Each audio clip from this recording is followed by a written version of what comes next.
This is part of Lesson 2, Section 1.5, which deals with factoring polynomials. And typically the first step when you want to factor a polynomial is to look at it to see if you have a number or a variable or variables in common throughout the problem. That common number or variable or combination of those things is called the greatest common factor. So typically the first step when you're factoring has to do with factoring out the greatest common factor. So the first step in factoring is to factor out what we call the GCF, greatest common factor. And so problem 7 is a problem where basically they're asking you to do that. And if you read the instructions, sometimes it'll give you a clue about what to do. And the instructions for question 7 do read, find the greatest common factor. So when I look at this problem, immediately I notice that all three terms have an m to the third in common. So I know I want to take out an m to the third. Additionally, as I look at the numbers, I have 200, 30, and 40. I notice they all end in 0, and typically numbers that end in 0 have a common factor or can all be divided by 10. So I'm going to take out a common factor of 10. This idea of taking it out, factoring it out, is basically a way to think about it in terms of dividing. So we would have 200 divided by 10 is 20. P to the third stays with the problem. M to the third, we took the M to the third out, so we don't have it left. Minus 30 divided by 10, that's minus 3. P squared. M to the third, again, we factored it out, so it's not left. 40 divided by 10 would be plus 4, m to the third, which again, we factored out. So we factored out a common factor of 10m cubed, and the result, or the remainder, was 20p to the third minus 3p squared plus 4. Typically, the second step in the factoring process really depends upon the number of terms that you have. So step 2 depends on the number of terms. And typically, you're going to have either 2 terms, 3 terms, or maybe 4 terms. With 2 terms, there's about 3 patterns that you have to be familiar with, and we'll talk about those a little bit later. With 4 terms, we use a technique called grouping to break the problem up into 2 smaller problems. With 3 terms, there's really a variety of methods that can be used. The one I think that sometimes students relate to the best is called the box method. So I'm going to demonstrate the box method for you here as we look at these next few problems. So the number 11 is 2a squared plus 9a minus 18. And if I think about it, all the pieces do not have an a. 2, 9, and 18 do not have any number in common. So I have, in this particular problem, there is not a greatest common factor. So then I'm going to try to use this box method that I mentioned. So I'm going to draw a box and divide it up into 4 smaller squares. The first value goes in the top left, and the last value goes in the bottom right. And then I'm going to multiply those 2 numbers together. So I get 2 times negative 18 is 36. And so then I want to find a pair of numbers that will subtract, that multiply to 36, but subtract to 9. So I would have 1 and 36, 2 and 18, 3 and 12, 4 and 9, 6 and 6. And I need the pair that subtract to 9, which would be 3 and 12. and I want to have a positive 9. So the 3 is negative and the 12 is positive. So I'm going to have 12a and minus 3a. It doesn't matter where I put the 12a and the 3a. I just need those two pieces.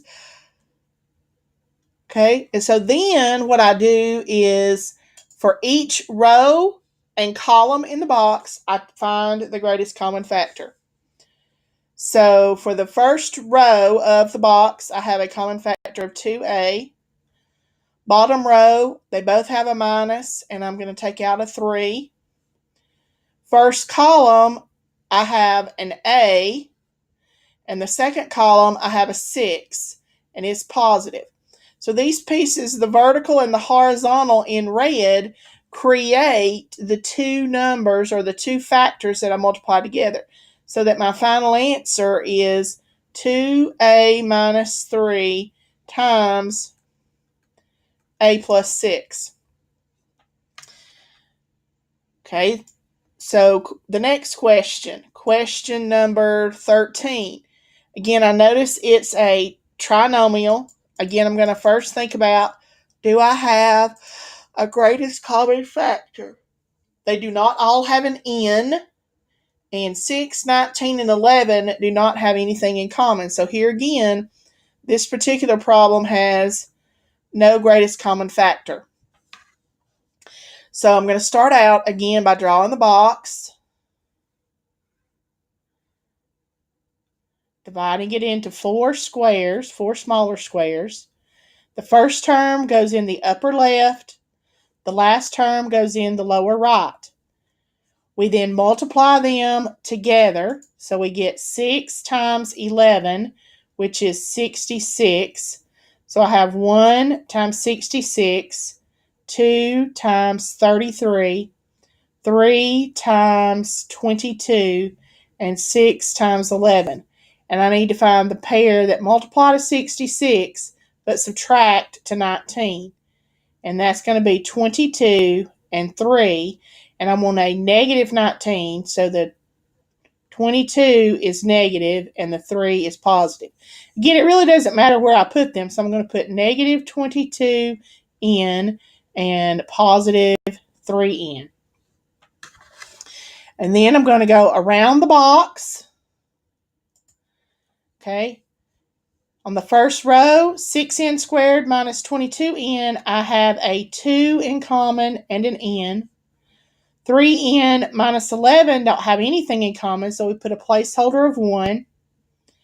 6n squared and 3n have a common factor of 3. Negative 22 and negative 11 have a common factor of a minus 11.